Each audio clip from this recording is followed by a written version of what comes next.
Am I the a-hole for refusing to go to my sister's wedding over my same-sex partner not being welcome? So my sister is having a destination wedding in Hawaii next spring with immediate family only, plus spouses and serious partners. I am a bi female who has been in a relationship with a woman for the past year. We grew up Catholic, and our parents used to be insanely homophobic, but have mellowed out over the past several years. And they begrudgingly accepted my girlfriend. However, I can tell they are not thrilled. My sister's fiancé and his family are very Catholic, and his parents and grandparents are very homophobic. Her future father-in-law has frequently used homophobic and transphobic slurs. We're all cis, and her fiancé knows I'm in a relationship with a woman, but his family does not. My sister and parents do not want my girlfriend to come because they don't want to start drama with her fiancé's family. They told me that my sister's wedding is not the time to make a statement. I'm not trying to start drama nor make any statements, just being my authentic self with my girlfriend, whom I've been with for over a year now. I cannot use the excuse that it's too expensive to travel because my parents have volunteered to pay for my flight, lodging, and food in full.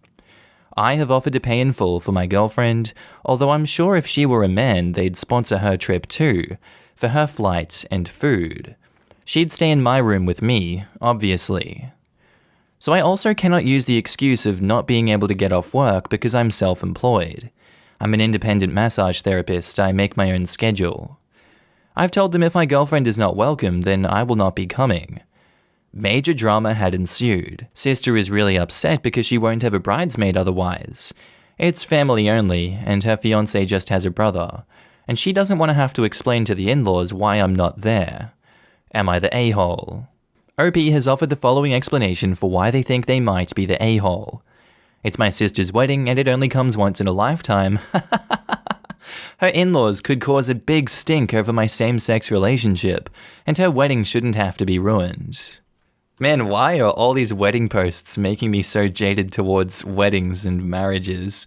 I can't deal with the onslaught of posts we get about them. It always comes down to these things, doesn't it? There's always one asshole who is just a homophobe that just will not accept same-sex couples being in their presence. And then the family finds it easier to appease those people than it is to appease the same-sex people that are more important to be at the wedding than these other people. It's just that it's less drama to screw over your family that isn't crazy, that doesn't openly have these values, that screws over people that are in same-sex relationships. And that's really sad. If they've limited themselves so much that only family can come to this wedding, wow, okay, good luck with that wedding. I don't blame you for not wanting to go. You obviously are not welcome, especially if your partner is there. And even if you were to go without your partner, it's still obvious that you're not welcome. Like, what world are we living in here? Not the a-hole OP, screw them. Now in the comments, California Jade says, guess your sister can either explain why you aren't there or invite your significant other. Sounds like a her problem, not the a-hole. They can't shove you into a closet because his family sucks. Do y'all even want to be near such a homophobic atmosphere? Not the a-hole. Let's be fair, OP's family sucks also. Not the a-hole OP, but why go to the excuse route at all? Make it very clear that you're not going precisely because the disrespect they are showing you, your significant other, and your relationship. She can either kowtow to the homophobes by making a homophobic rule for her wedding, or she can have her bi sister at the wedding. Can't have both, and OP isn't to blame for it. The ball is in the bride and groom's court. Sounds like a no-brainer to pick your own sister over a bunch of homophobes, but what do I know? Not the a-hole. And edit to add, note that if you accepted the invite, they would also demand that you lie and claim to be single, and field annoying questions about why, which is disrespectful to your girlfriend. And Flora Pompey says, not the a-hole. You were not trying to make a statement, you were living your life. Don't waste your time, your money, or your emotions on these people. Exactly this. Not the a-hole at all. I wouldn't spend the money needed to go to a destination wedding for two homophobes. If your sister is willing to marry into a family that hates you, that's on her. But I wouldn't show any support for that at all. OP, you and your girlfriend deserve better. Plan a nice vacation somewhere gay for the same dates of the wedding. I'm a WLW too, and I hear Provincetown is nice in the spring. I had to look up what WLW was in Urban Dictionary. The first one that came up was a West London wanker, so I'm guessing OP is not that. I'm guessing it's a woman-loving woman. Used for black lesbians and women-aligned black people in the LGBTQ+ community. The more you know. And Bullseye 1983 says, homophobes always seem to think just living your life the way you want to live it is making a statement. Meanwhile, making obnoxious statements with their homophobia. I'd love to know what you guys think of this one down in the comments. Our next post is by user Skill217, titled, Am I the a-hole for insisting that my wife's friends stay in a hotel? Now, most of this took place a few years ago, but it's needed for context. My wife's best friend is a gay guy. A few years ago, he got a partner, and it was a big deal, as he'd never had a long-term partner before. But as he lives quite a few hours away, a weekend visit seemed like the best way to meet. Our spare bedroom has a bookshelf with the remaining items of my nerdy collection. I'd sold most of it to help buy us the house, and these were items that were the most valuable to me sentimentality and value-wise. I don't mind people staying in the room, I just ask them to be mindful of my stuff. So he and his partner came for a weekend. Things were perfectly fine. His boyfriend was very shy but seemed like a nice guy. Unfortunately, I got the news that my gran had a really bad fall and it caused an aneurysm. She was given an estimate of a few days before she would pass away. I was obviously upset and went to see her in hospital. My wife wanted to come with me, so we made sure that her friends were okay and left them to it late afternoon. We were in the hospital for about 8 hours as she slipped in and out of consciousness and seems in terrible pain. Finally, we decided to go home and get some rest before going back the next day. When we got there are some clothes on the floor in the living room and our rabbit is looking very strange and huddled in a corner. A few minutes later, her friends come running out of the bathroom with towels and disappear upstairs to the spare room. At that moment, I didn't care, as I was exhausted and went to bed. In the morning, my wife went to explain that we would be going back to the hospital, and they said that was great because the new boyfriend needed to go to the ER as he had really bad pains. That worked out as we didn't know what to do with them till they could get their train. This meant we could drop them off as it was the same hospital and the train station was nearby. He got the all clear and they left. My gran hung on for a week before passing, thankfully in peace. However, when cleaning the spare room, I found that several of my things had been tampered with. 3 model kits that were broken, not unfixable, but the worst was that a mint inbox vintage transformer had been opened. I was incredibly pissed off by this and ended up ranting about how they were selfish jerks. My wife said she didn't want to complain to them because she didn't want them thinking I was homophobic, which I replied that I don't care what they think. Their sexuality had zero to do with it. It was their lack of respect. I calmed down and eventually just dropped it. However, it's now 2 years later, and they want to come stay again now that the pandemic restrictions are easing off. I said that was fine, but they would need to get a hotel, as I'm not having them stay in the spare room. My wife thinks I'm being an asshole for this and didn't want to tell them to do that. Am I the a-hole here? Edit. Okay, so initially I cut the post down for word count. People are asking about the weird bit I left in about coming home and the rabbit. Okay, so it would seem like they had been having sex in the living room. Also, the boyfriend's injuries seemed to be a cut on his scrotum that he was worried would be infected. Now, our rabbit can get bitey when spooked, so it seems like he got a fright while they were doing it and bit the boyfriend on his nuts. What? Oh my god! Edit to Electric Boogaloo. Thanks for the support, everyone. It's helped clear my head as I feel like I'm definitely seeing things clearly. I had a talk with Eve. My wife got home and she was a bit less freaked out. I think I was angry when she told me they wanted to come back. I reminded her of all the antics, and she started to sound much more understanding. She asked me to help her craft a message to them to explain things. We listed our problems with their last visit, apart from the sex and rabbit attack, and she also said that she hadn't actually confirmed anything with them yet. We will see what their reply is. Edit the 3rd, we got a reply back and it's very apologetic. They apparently forgot to bring it up due to them being worried about the infected cut, but it seems that the model kits were accidentally knocked over by a bag and that they meant to tell me. Also, the boyfriend has ADHD and really bad impulse control. He had recently changed his meds and was a bit out of sorts, which I could see he definitely was a bit odd. Anyway, he picked up one of the transformers and flicked the box open before he knew what he was doing. There was cut tape, so it wasn't as easy as it sounds to just flick open. He never actually pulled the toy out and stopped and put it back right away, not realizing that the box got a bit of damage from it. They have said that they wanted to stay at a hotel anyway, as my wife is pregnant, and they didn't want to be an inconvenience like last time. Also, maybe fear of rabbits?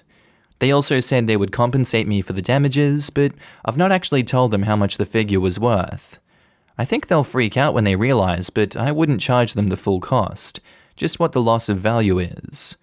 Obviously no talk of the weird other stuff, but this is a good start. I have nothing to add to that, so I'm just going to go to the comments. And Brazen Tory says, "Not the a-hole. Your wife needs to be on your side." I thought this story was going to go in a different direction when the guy had abdominal pains after being left alone in the house with all the collectibles, although I also would have been more likely to think that the story was made up. But yes, playing with and damaging a bunch of collectibles after being warned is super not okay. You'd think after they broke the first one or two, they'd rein it in a little, and the wife really ought to be supportive. Being an X-ray tech, and with the visit appearing to be over a weekend, this is exactly where I went. Been there, seen it, and don't want the t-shirt. Oh my god. I've always heard that y'all see the weirdest crap inside people. A little who's who of what will fit into which orifices. I knew a chick that had to pull a candlestick out of a guy's rectum as a resident. It was way up there, and she had the smallest hands. Side note, he swore up and down that he had no idea how it possibly could have gotten up there. Clearly, he was neither nimble nor quick enough while jumping over it. I'm so sorry to all the people listening to this, but that's hilarious. Our next post is by user Throwaway246679, titled, "Am I the a-hole for telling my mum's friends I wasn't pregnant when I am obviously pregnant and running away?" So my mum, 64 female, and I, 31 female, are close, but definitely have very different personalities. I see my parents maybe once or twice a week, and we go out for lunch or something every month or so. The main difference between us is that I can be shy and anxious when I'm surrounded by lots of people, or just people I don't know. My mum, on the other hand, is very loud, and will tell her whole life story to someone she's only just met. I'm hesitant to tell her any secrets, as when she has a couple drinks in her, she tells everyone everything. Secrets generally first.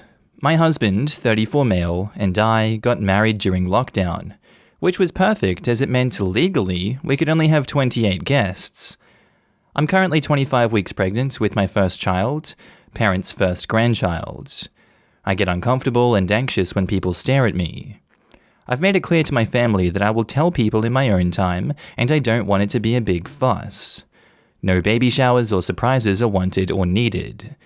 Obviously, people that need to know have already been told. My mum had a couple of friends over for drinks in her garden. I haven't met 3 of them before, I'd only heard my mum talk about them. I went over to drop off some homemade cupcakes that my dad had asked me to make, and I only went out to the garden to tell her that I'd put them in the fridge for Dad. The next thing I know, 2 of the women I haven't met before have their hands on my belly, all asking questions at the same time. I panicked and I just wanted to get away. I said loudly, "I'm not pregnant." Not sure why I said that, and I turned around and waddled myself away as fast as I could. I didn't shout, I just spoke louder than the questions. I was crying by the time I got back in my car, and they heard me crying as I left. Pregnancy hormones are not my friend, and I cry at the drop of a hat. My mom thinks I was an a-hole, and that I should apologize to her guests. Apparently the 2 that touched my belly made excuses and left shortly after. I don't understand why they would leave shortly after that. That's a bit weird on their behalf, but I imagine if I was there in the moment and I was them and had no information on this whole debacle, I'd be pretty weirded out if I was them.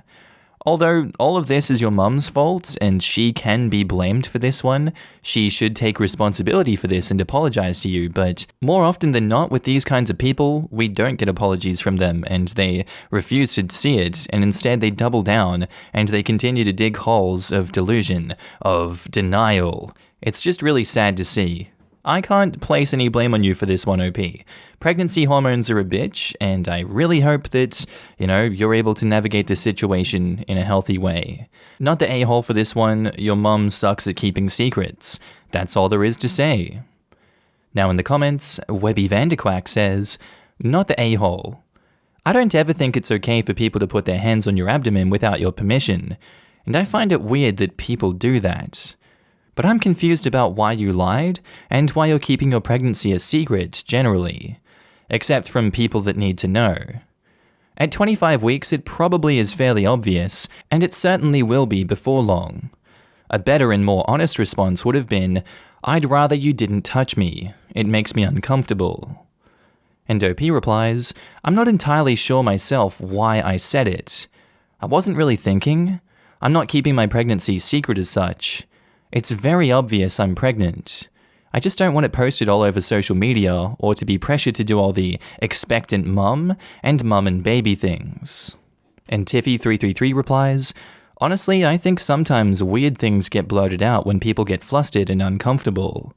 It sounds like you were kind of cornered by strangers in this situation where they had their hands on you and it made you anxious and uncomfortable. While what you blurted out was kinda weird, it could have been worse. You could have screamed at them for unwanted touching. You don't owe them an apology. They shouldn't be grabbing at you without permission. They don't even know you. And even if they did, it wouldn't be okay without you saying so. Many women have to deal with this issue, even to the point where strangers on the street or bus go to touch their baby bump. It must be weird getting that from all angles. Not the a-hole. I know why you said it. This terrible thing would not be happening if you were not pregnant. Ergo, I declare myself not pregnant in the face of the terrible thing. Not the a-hole, I'm 40 plus 4. I don't want to talk about it. And the hormones absolutely take over. I'm sorry you were stressed to the point of tears over their rudeness. As an introvert, it's upsetting to be accosted by support, even from people you know and love. From strangers, it's unbearable. Yet people suddenly see your body as community property. I've had strangers at Walmart ask how much I'm dilated. Excuse me, but do my cervix and I know you? It's not great. You don't owe them an apology. Your mum owes you an apology. And the loud Canadian girl says, not the a-hole. You panicked. That does not make you the a-hole. To be honest, I'll never understand why people think it's okay to just invite themselves to touch pregnant stomachs. Like seriously, what about pregnancy as an open invite for strangers to touch you? Do not feel bad about this at all. And OP replies, thank you. Not the a-hole. The audacity of some people to physically touch a pregnant woman's belly without consent is astounding. Am I the a-hole for informing the municipality that my neighbor's front yard is dangerous? So last week while going on a run, I tripped and nearly fell when I walked around the first corner. My neighbor with a house on the corner had apparently just paved his front yard. Not only that, the tiles were the same color as the sidewalk, but they were a few centimeters higher, and overall he did a really crappy job on putting them in. He clearly did not pay a professional to do this for him. I confronted him about this, explaining that I think this is a danger for people who walk there. And he disagreed, claiming people had no business walking over his property. So I contacted the municipality to inform them that I think he created a dangerous situation and whether this was allowed. And apparently it was not. The municipality forced him to remove the tiles from his yard and gave him a fine for causing a dangerous situation. However, the neighbor immediately knew that it had to be me who snitched and also informed my other neighbors that I'm a Nazi who turns in his own neighbors. It doesn't help I'm the only white person on the block. I am relatively new in this city and neighborhood, so I'm not aware of any social rules, and I certainly did not want to make enemies with all my neighbors. So my question is, am I the a-hole for informing the municipality that my neighbor's front yard is illegal and dangerous? And edit, I want to point out that he made the situation in such a way that people will walk through his yard not knowing that this isn't part of the sidewalk.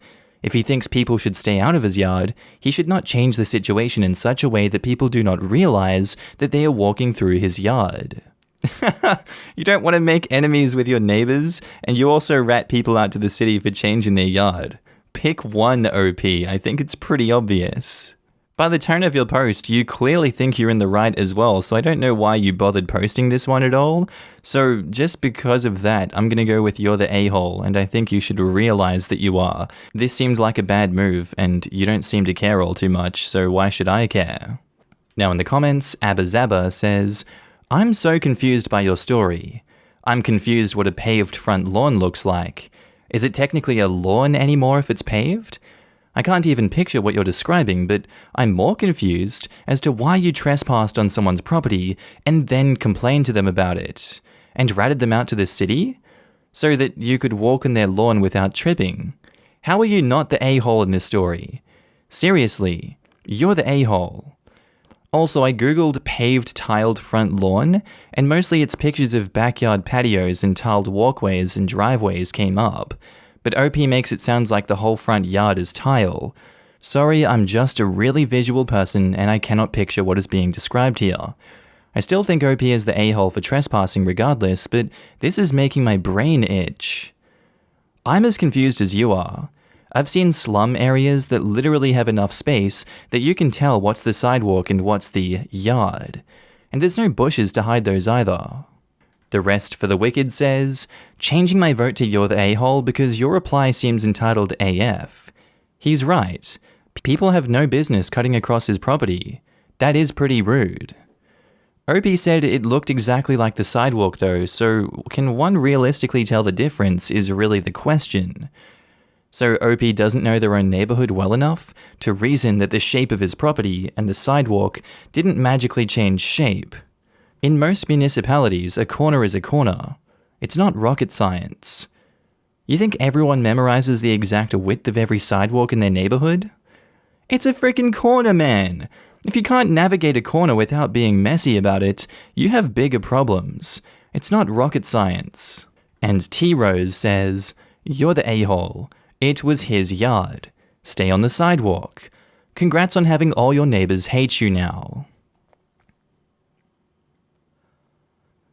And our next post is by user LegitimateMilk2515, titled, Am I the a-hole for not going to my brother's wedding? Hi all, I'm a 21-year-old female, and I'm not going to my brother's wedding, and I need you to tell me if I'm the a-hole for it. My brother is 24. For some backstory, I struggle with my mental health. Severe anxiety, severe depression, and COVID-19 has made that so much worse. My brother moved out of home back in 2019, and we used to be really close until he moved out. But I was also close with his now fiancé. They both used to text me constantly, ask me how I was doing, etc., etc. We used to call and even hang out, but then lockdown hit and we could only FaceTime/call each other. I was one of the first people told that he was proposing to her. He sent me the ring before he showed anyone else and told them. We were really close. I was also really close to his fiancé. They got engaged and the texts slowly faded from her side. She would only text me once a month, maybe twice, and I thought, oh, okay, planning a wedding, gonna be busy. And then one day the texts just stopped. I kept texting, but I got no response. Come around a year before their wedding, all of the bridesmaids are announced, and I'm not one of them. Okay, cool. It's their wedding, they can do what they want. I'm genuinely not asked. Groomsmen are announced, and my boyfriend is a groomsman? Which is odd because as far as I'm concerned, my boyfriend and my brother have never had one-on-one conversations in the entirety that I've been with him. 6 years, almost 7. Me and my brother had a huge argument about the way that he's treated me recently. No texts, no calls. Not being involved in the wedding, whereas my partner is? And my brother blamed it on my mental health. Okay, fair one. It's a bit of a crapper, but I can't help it. I just work around it. Recently, I got a new job after being laid off due to the pandemic, and I'm really proud of myself and I wanted to tell my brother. He literally didn't even say, "I'm proud of you." He just said, "Cool." That sucked, but moving on. I don't want to go to this wedding. I don't want my partner standing up there in a tie that won't match my dress. I don't want my partner having photos taken with bridesmaids, all matching when I won't be. I don't want to sit in a church watching my brother get married and pretend to be happy about it when all he has done for the past year is belittle me and belittle my mental health and use that as a weapon against me. Throughout all of this, my boyfriend was hospitalized and almost died twice. He's fine now, thank God, but neither of them reached out to either of us to see if he was okay. His fiancée hasn't texted me at all, hasn't replied to any of my texts or picked up my calls. Am I the a-hole? I probably am, but I'm genuinely just really hurt. Edit. My boyfriend hasn't accepted the info of being a groomsman. He's basing it on how I feel because he isn't close to my brother at all, and even he thinks it's weird that he was asked. Now I have this new job, and I could afford anything they needed to. The wedding is in a year. Edit 2. Thank you for all the comments. I should have added more backstory, I guess. Here's more. You change your opinions if you want. So my parents were going through a lot last year. They were so close to divorcing, which is why my brother and I were a lot closer. Now, during the lockdown, I was my mother's confidant. She came to me with every problem about my dad and put a lot of nasty opinions in my head about him. She had no outlet, so she used me. And my brother didn't think that was cool. He was concerned about my mental health, which is why we are texting a lot more. I was not aware that my mother was also using my brother as a confidant, and when things healed up with my dad, I was still left with a lot of trauma and unresolved feelings, hence the diagnosis with depression and anxiety, which in turn was a catalyst for a lot of problems with my mother. We used to argue constantly, and she would text my brother, who was the GC, and like she did with me and my dad, she swayed opinions. I'm not using this to justify anything at all. I'm aware of how mental health affects other people, and not just the person with the actual mental health issue. I'm just putting this as more history as to why mine and my brother's relationship could have become estranged. It's not just about the texting or anything, it's about the way he makes me feel. He constantly belittles me in front of the family, despite knowing how much I struggle, and honestly, me wondering whether I should go to the wedding is just an accumulation of everything he's ever said and done to me over the past year. I'm just tired of being belittled by someone who is supposed to love me. My brother asking my boyfriend to be a groomsman was not an olive branch. It was a deliberate dig from both him and his fiancée, knowing that I felt upset about not being told something I already assumed, because we had had a conversation prior to him asking my boyfriend about the entire thing, and he was super nasty about it. I don't know if any of this makes sense, but I'm coming to the conclusion that I am the asshole, and I'm just gonna suck it up and go. Now to the comments. Never a Thought says the same thing. I have no judgment because this is bizarre. My suggestion is to tell your boyfriend to decline the groomsman's request. Go to the wedding, get some free food, show face, leave early, and let it be for now. It'll all come to a head eventually, but if you try to take a stance right now, you'll look like the a-hole and probably won't be able to rationalize it to your family. And Dagny the Spencer replies, I'm with you. Skipping the wedding completely is petty AF. OP, talk to your brother. Let him know that you were disappointed and that you weren't included in the bridal party and that your boyfriend is coming as your +1, but not his groomsman. My opinions are good says, I can't tell you if not going to this wedding is going to make you the a-hole or not, but I can guarantee you that not going to the wedding is going to make you look like an a-hole to your brother and other members of the family. And OP replies, that's what I was thinking, but I also don't just want to go to just keep up appearances, you know? And they reply, I guess you have to decide which is worse, don't you? Going and having a bad time or not going and dealing with the familial fallout before and after. And OP replies, both of these outcomes suck. True. In this case, I'd look at duration. Going to the wedding will suck for like 4 hours. Get through the wedding, the dinner, listen to a speech or two, then dip. Not going, The fallout could last years and just keep snowballing. Sometimes life is about choosing between what hurts and what hurts worse. There's discomfort and a sucky situation regardless, but which one will suck worse, short-term and long-term? That, unfortunately, is life. A huge part of life is taking the choices that you find less sucky and trying to make the best of it. In this case, I'll echo the others saying to have your boyfriend turn down the invite to be a groomsman. You should still go to the wedding, eat the free food at the reception, visit those in your family you do like, then duck out early. It's not the perfect option, this is true, but unfortunately, we rarely have the perfect option available to us and have to make do with what we've got. And kittens and cheese for life say, everyone sucks here. This wedding isn't about you, but it is truly bizarre that they would include your boyfriend in the wedding party and not you. I would go to the wedding, but ask your boyfriend to just be guest and realize that you can no longer rely on your brother for emotional support. I would also ask your brother to stop letting your mother come between the two of you. A lot of people just have no clue how to deal with those of us with depression, and they may not want to invite us to join things because they worry it'll bring everyone down, or to be generous, that it might stress you out. But including your boyfriend in the wedding party and not you? Nuts! I am so sorry your brother and his fiancée have proved to be fair weather friends for you. I know planning a wedding is stressful, but honestly, that's no excuse for dropping loved ones who need your support. In reality, when the going gets tough, you find out who your real friends are, and that realization can be sad. Have your boyfriend decline the groomsman position, but maybe go to the wedding? Yes, they aren't the people in your life who they were before, but while what they have done has been hurtful, your not going would most likely cause a rift in the family that would be hard to come back from. Our next post is by user Baby Ring Throwaway, titled, Am I the a-hole for insisting my baby have both of our last names?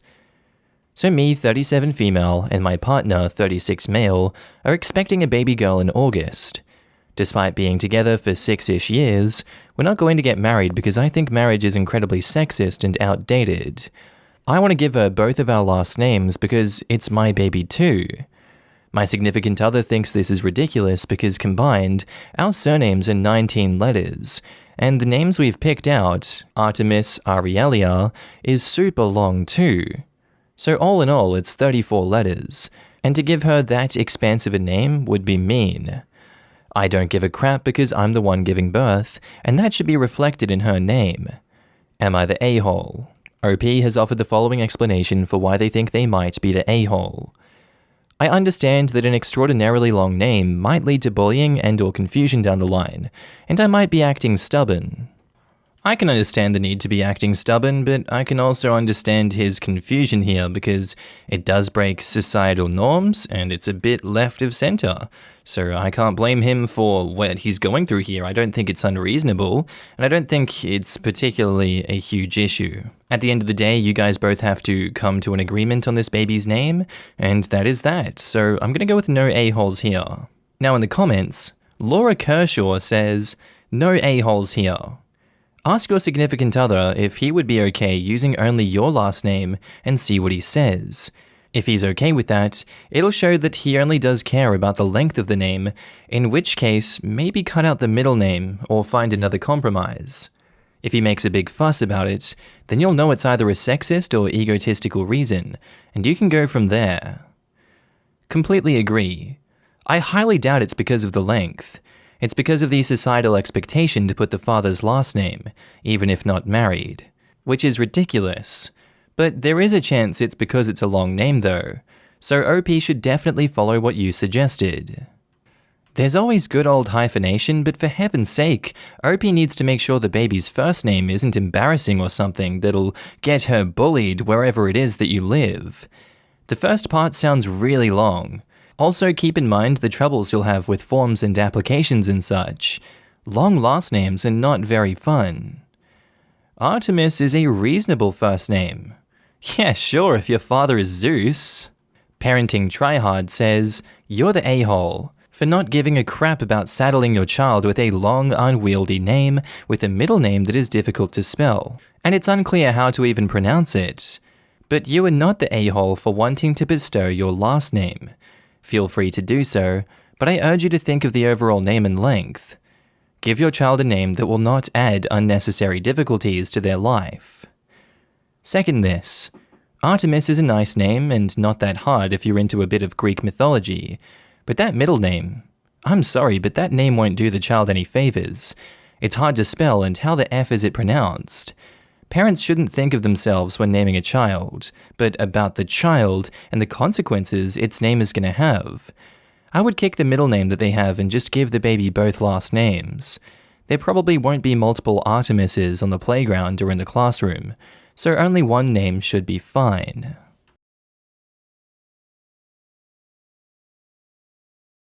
Am I the a-hole for saying no when my family said that I should let my sister have her honeymoon at my house? So for some backstory, my house used to belong to my parents, but they sold it to me in 2017.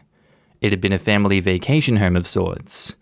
Now every couple of years when my grandparents were alive, they'd invite us kids up there for a week. Fast forward to the end of 2016, my sister got accepted to a dream college. Won't say which, but it's a big one. Everyone was excited and proud of her, me too, but a week after that, my parents called, asking if I'd found a house yet. I was looking for one and my family knew it, and I'd been saving up since I started my first job at 20. I said no, so my dad suggested I buy the lake house from them. I asked why they wanted to sell it, and it turns out my sis didn't have any savings for college and didn't get some scholarship like she'd planned, and our parents couldn't afford to pay for everything either. I asked why she didn't just get student loans, and they said they didn't want her ruining her credit. So their solution was to sell the lake house and use the money from that to finance her college. I had lots of good memories from the lake house, so eventually I agreed. I work via computer, so after getting a good internet connection out there, I moved right in, and I've been there ever since. My girlfriend moved in permanently last year before lockdown, and it's been pretty blissful.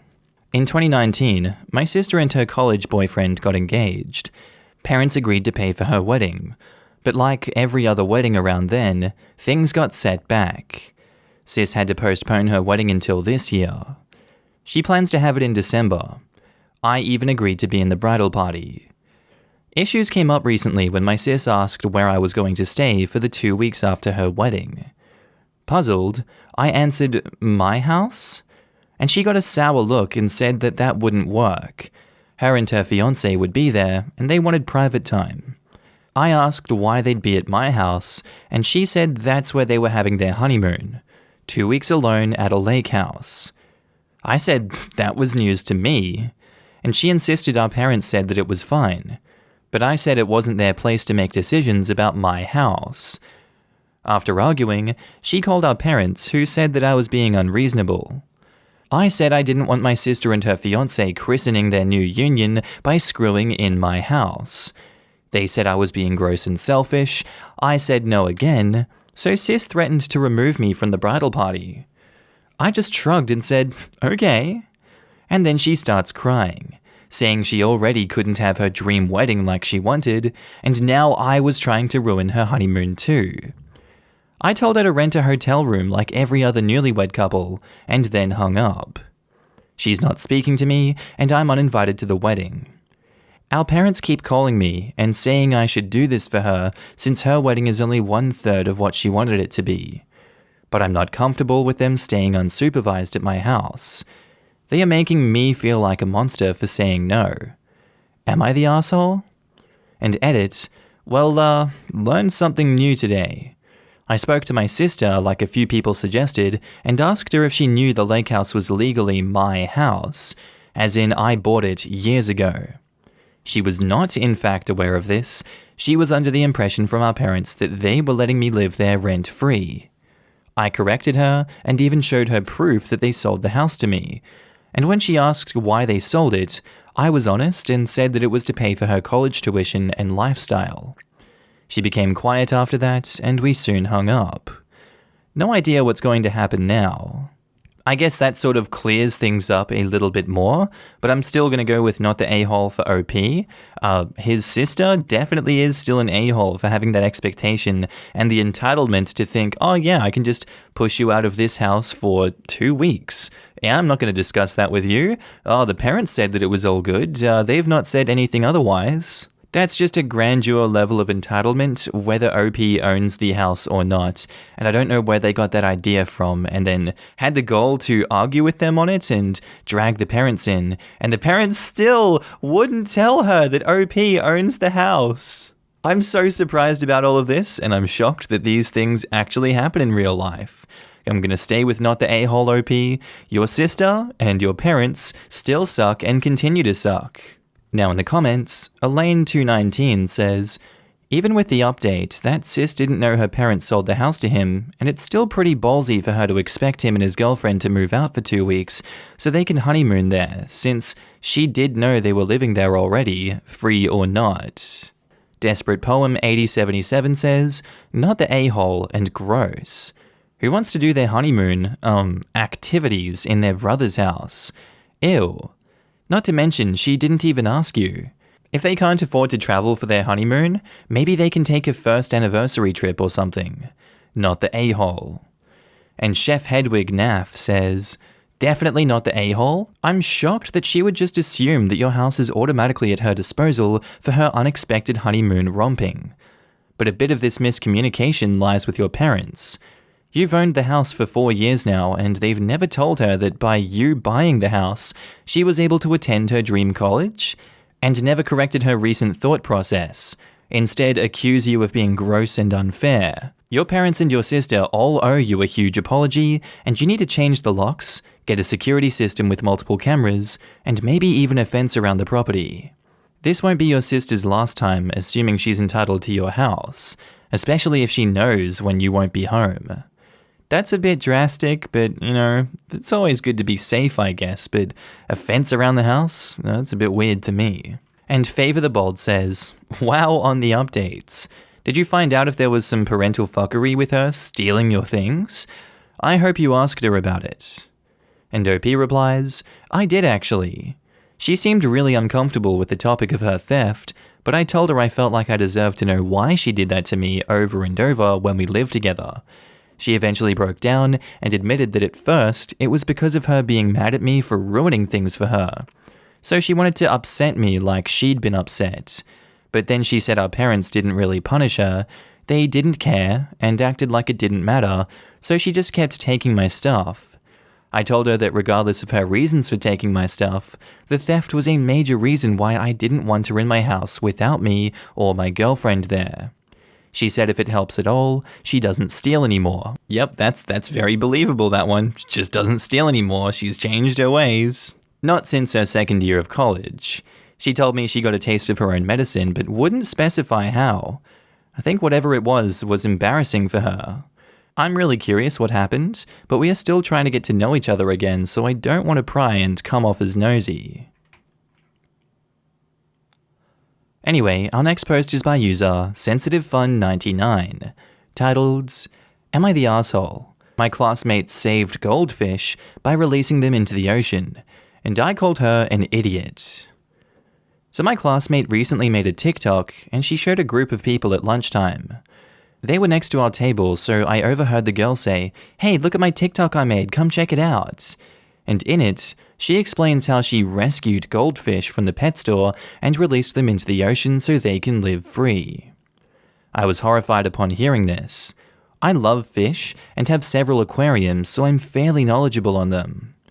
I walk over and I ask her to show me the video, and I facepalmed. She asked me why, and I said, you realize you're actually an idiot, right? This is one of the dumbest things I've ever seen.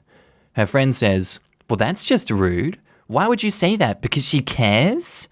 To which I had to explain that goldfish are freshwater fish. They can't survive the ocean because it's salt water, so all of those goldfish were dead in minutes. They basically choked to death as salt filled up their gills. Lastly, you never release animals into the wild. There are goldfish that are destroying our rivers and lakes because of idiots like her. They say that I'm a bully and then walk away. I later get called into the principal's office, who told me that I was expected to apologize, and I said no. I stand by what I said. Screw ignorant people who destroy the environment. My parents were called over, and I got sent home, and my parents are pissed that I refused to apologize. I might get suspended. Now in the comments, Sailor Doom says, "Not the a-hole. You're 100% right on both counts. That would have been a pretty awful death for the goldfish, and, yeah, releasing captive bred animals into the wild usually either results in that animal dying or local flora and fauna suddenly having to compete with an invasive species. She meant well, but that stark reality check on your part was definitely warranted." This. I don't even think she meant well. She just wanted people to think she meant well. She most likely did it for TikTok, not the fish. Not the a-hole, and good on you for standing your ground, OP. Don't apologize. Good point. She's probably willing to do anything for popularity. Also, goldfish aren't endangered, and are infamous for being an invasive species. Also, she probably should have realized that the fish was freshwater, as she stole it from the store. Did she steal them or buy them? OP just said rescue. Not the a-hole, but a different approach might be more effective. Ask questions, like, did you know that goldfish are freshwater fish? Do you understand what happens to freshwater fish when they're released into saltwater? Lead her to her own idiotry. Yes, people who are ignorant need to warm up their brain by getting questions. You need to actively pull them into the conversation to get some legit response. If someone just piles up information upon information, they'll just get defensive and close up. OP, not the a-hole. I agree. A little tact can go a long way, and unfortunately, that is something that most teenagers lack, so I can't blame OP for how they reacted. It's a learned skill over time, not the a-hole. I also agree, but being a teenager doesn't give OP a pass to not show some tact. Never too early to learn some positive social skills. And Judge Judd AmITheA says, "Everyone sucks here." To quote the dude, "You're not wrong, you're just an asshole. Your classmate is a well-meaning idiot, and you seem more interested in being superior than getting her to stop causing damage. Animal abuse is animal abuse. Right, but are you more interested in virtue signaling or creating effective change? But just because they're angry doesn't mean they're virtue signaling. Sometimes they're just angry at the stupid actions. Walking up to someone and outright calling them an idiot is an asshole move, regardless of the cause you're defending. Yeah, but the girl could have looked into the goldfish before rescuing them. She tortured those poor fish due to being an idiot, and it posted on social media. If I saw that, I would have commented that she's an idiot and reported the video for animal abuse. And you would have done nothing to educate her. No one will take advice from a bully. Tact is important, emotional outbursts are childish and ineffective. Thank you. I'm glad someone has some sense in them. Our next post is by user Riskus, titled, "Am I the a-hole for telling a neighbor she can't expect only old people to live in our street?" So I moved into my house about 2 to 3 years ago. I'm 30 and look 20 with a family. It's also a British town, and my house is semi-detached in a street of terraced houses. I'm quite the introvert, so apart from my direct neighbors, I really made no attempt at getting to know the rest around my house. That being said, if someone speaks to me, I will happily speak to them. Cue to the incident, an OAP came up to me while I was taking stuff to my car, and she started asking questions. The usual stuff you ask new neighbors, but then she asked me when I planned on moving, which I thought was quite unusual. I told her I had no plans to move yet, and she went on to talk about how young people have started moving into the street, and it is much too noisy, especially those with families. She knew I had kids, but they barely spend any time outside, and how she wished that it went back to a street of old people. For about 10 minutes, there was nothing but low-key insults about young people. I couldn't really excuse myself as I had stuff to do with my car that was time-sensitive. So in the end, I just said, "You can't expect only old people to live in a street. Eventually, they grow old and die. Maybe wait a few years and we'll be old and you'll have your street back if you're still around." She looked at me as if I just murdered her family and walked off.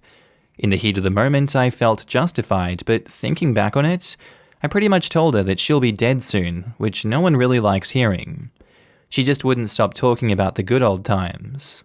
Look, to be fair, it's so easy to look back on the good old times with rose-tinted glasses and not see any of those red flags or anything really wrong that happened because we don't want to remember the bad things. Even though in the here and now, we fixate on the negative and we fixate on what is wrong and we don't particularly cherish the positive things. And that's exactly what this elderly person is doing. They're fixating on the bad things, and they don't see the good in this street and the good that new families can bring. That's a huge and inherent flaw in what they are presenting to you. I disagree with their statements, and I think they should stick to their own business. I know some old people are very nosy. I know people in general are very nosy, and there's nothing particularly wrong with her sharing her opinion. There is, however, a lot wrong with her complaining about the noise that families bring. Kids are noisy, yes, I understand, but put up with it? And there is definitely something wrong with them asking, so when are you moving out? To that, I would just be like, no, go away. This conversation is done. That is so disrespectful. That's just me, though. I'm obviously built different. Everyone is entitled to their own opinions, but to me, I'd be like, all right, end of conversation, screw you. So OP, not the a-hole. Now in the comments, Adrenaline Anxiety says, not the a-hole. Hello, fellow British person moving into an elderly area. I have had very similar conversations. My entire street appears to be in the 60 to 80-year-old range, and I think they've forgotten other people exist. They get mad when my 4-year-old plays outside, and have made comments about how his trampoline and paddling pool are an eyesore. In our back garden, in our private space, but I guess they can see it from the windows. And how they miss the previous resident who was such a sweet old man who had a lovely garden that I've ruined with my kids' toys.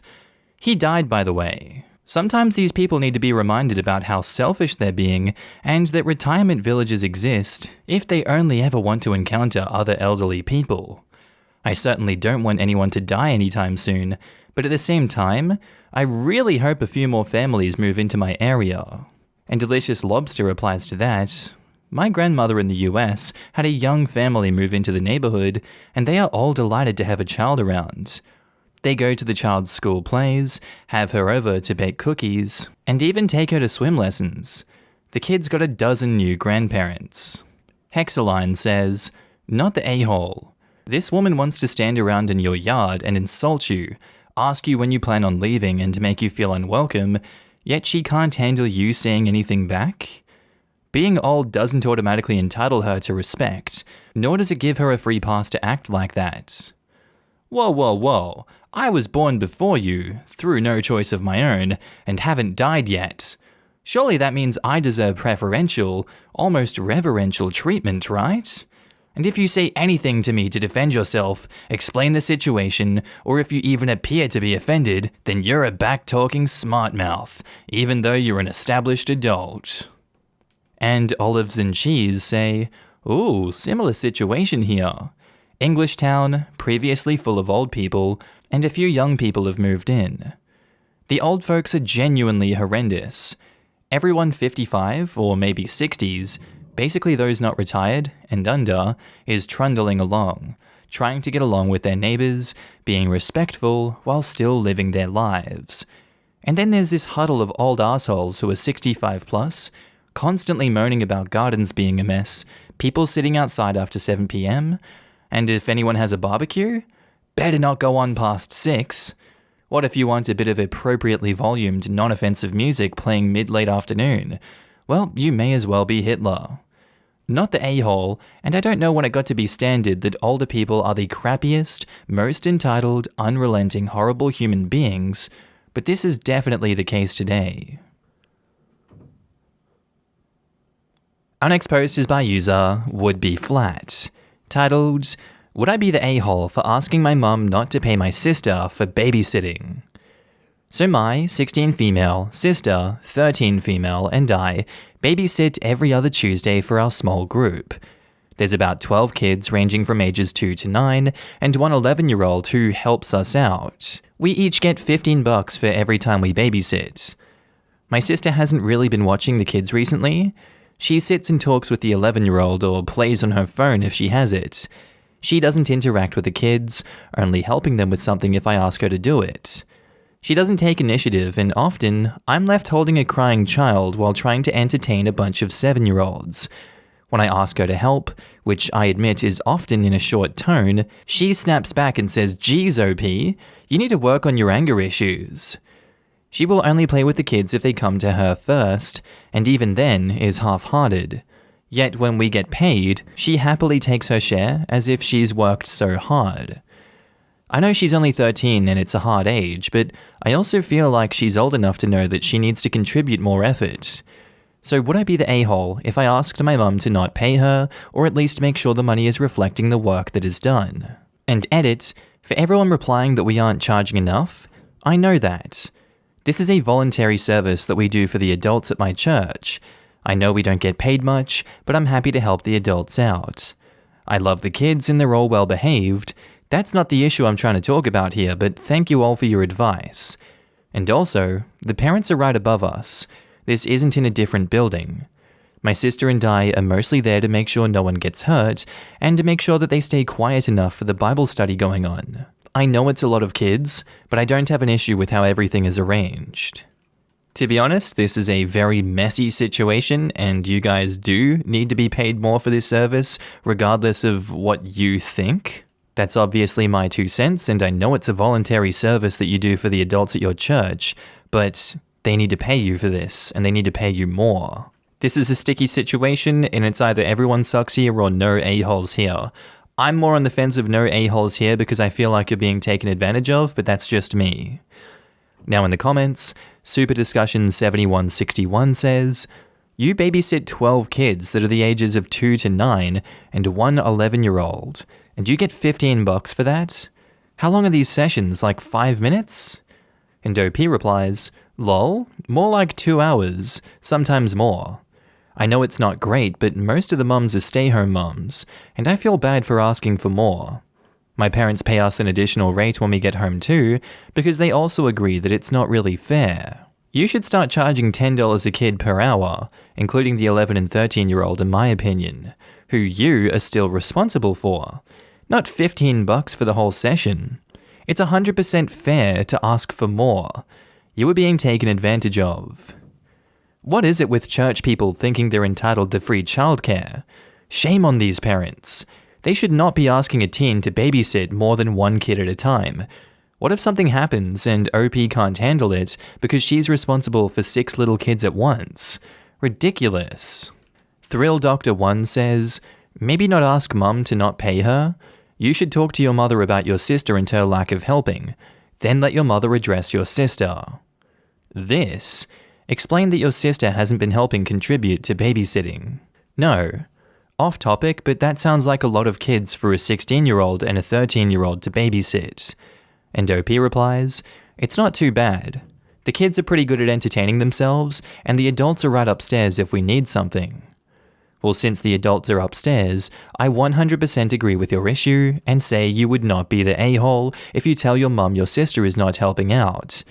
Also, this detail may be important for the other adults to know in case they were considering hiring her to babysit while they were out. And Forp Dongle says, "You would not be the a-hole.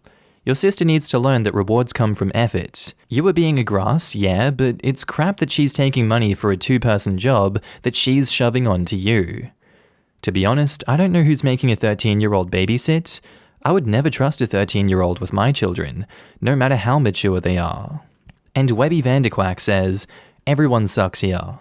She does need to learn to do what she's committed to, but asking your mother to pay her is not the solution, nor is it the way that jobs are handled in the real world. What you can do is talk to your mother about the fact that your sister isn't helping out and you feel you're doing most of the work." Am I the a-hole for refusing to apologize for throwing away my dinner instead of letting my fiancé have it? So I, female 22, have been with my fiancé, male 20, for 2 years, and recently got engaged. I handle cooking, while he takes care of other stuff including rent and utility. He's been eating a lot lately, and I started cooking in large pots and buying extra ingredients. He usually tells me what he'd like to eat for dinner. Note, I only cook dinner 3 times a week. Other than that, we have plenty of leftovers. So onto the situation. Last night, I cooked dinner early because he wanted to eat early. I prepared his plate and put my plate in the fridge, ready to reheat for later. I was finished with studying and took a shower, then went to the kitchen to reheat my dinner and sat at the table by myself and began eating. My fiancé came out of the bedroom saying he smelled the food while he was inside playing video games and thought of joining me because he was hungry. Without even asking, he put his hand on my plate wanting to eat from it. I stopped him and told him he was being selfish as he already had his, a larger portion of what was cooked, dinner, and the food on my plate was barely enough for me. He complained about being hungry from playing video games. I told him I was hungry because of studying. He made a face and went to grab a spoon so we could eat together. I then pulled my plate away and pointed at the fridge, telling him there was some leftovers in the fridge and he could go ahead and reheat some if he was so hungry. He refused and insisted to share my dinner. I stood my ground and I didn't let him. He got all pissed off, threw his spoon in the sink and spit in my plate. I was 100% taken by surprise and was so livid and disgusted. I shouted, "What the F did he just do?"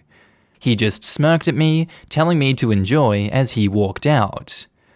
I called him effing childish, and he turned around and walked back in, saying I was the one acting like a high school bully for refusing to let him share my dinner and telling him to just have leftovers. I said he was being selfish and petty to spit in my plate to stop me from eating, and he managed to do it. I was so upset, and I couldn't eat what was on my plate. It was gross and disgusting. I threw it in the garbage can, and he threw another fit asking why I threw away perfect food, and he was counting on me to give it to him after he spit on it. We had a major fight, probably the biggest fight we've ever had thus far. He says I was wrong, I escalated, and he wants me to apologize first so we could put this past us. But I said there's no way that I'd apologize after he ruined my dinner and disregarded the time and effort that I had made to prepare dinner.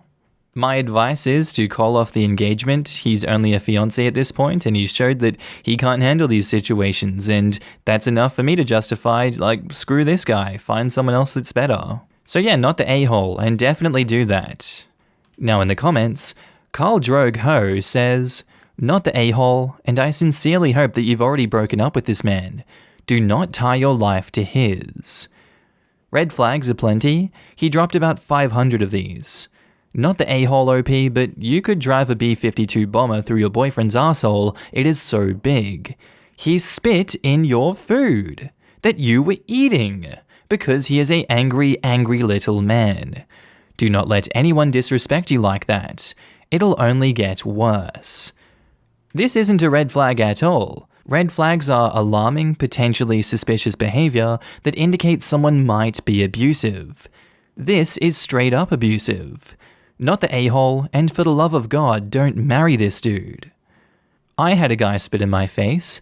Next day I tried to leave. He ran after me into the apartment hallway, threw my bag at the wall, picked me up and told me that I wasn't leaving. He never hit me, but did shove me, scream in my face, and disrespect my body. I'm lucky it was only 6 months. OP, leave. Mitmita Pepitas says, "Oh, you need to unload that baggage like yesterday. He is childish and abusive, not the a-hole." He's hungry from playing video games. Abusive when OP won't go hungry because he's too lazy to work the microwave on his own. Her dinner was already left over from earlier when he had his fresh dinner. This man will just get worse. He spits in her food and acts like a victim when she throws it away. She needs to kick him to the curb. OP's not the a-hole.